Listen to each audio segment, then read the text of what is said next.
Mali Marko. Halo, dobar dan. Da li kod vas mogu da se kupe mikrotalasne rerne? Kako da ne?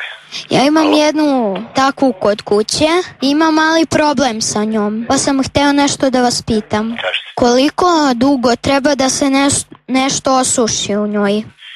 Da se suši u mikrotalasnoj peći? Da. Pa ne znam, sine, šta je to od sušenja. Ona ne sluši za sušenje, nego sluši za podgrevanje i za spremanje nečega, da brzo to spremite.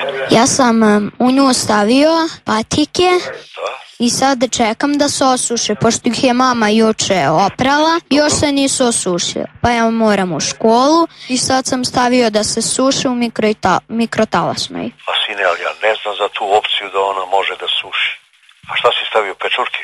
Patike. Koje? Patike. Pečurke si stavio. Ja bih te zamolio da ti to isključiš. Patike, nisam pečurke. A patike si stavio, izvini, nisam te razumeo. Patike si stavio u mikrotalasnoj da se suši. Da, pošto nemam vremena da čekam. Jao, sine, ti si pametan i hrabar momak, ali izvadi te patike, nemaš druge. Nemam. Pa ne znam kako da ti pomognem, sine, zaista. Ja sam ih stavio pre 15 minuta i već se osjeća neki miris. A vadi to, sine, izgore ćeš, upalit ćeš kuću. Kada ću ja da znam da su gotove? Ma nećeš da znaš, one su gotove, ti si ih ispržio. Patike su od takvog materijala da ne idu u mikrotalasnoj, molim te. A gde idu, u šporet? Pa u šporet, u rernu. I opet moraš da gledaš da ih ne upališ. Najbolje ti je na radijator.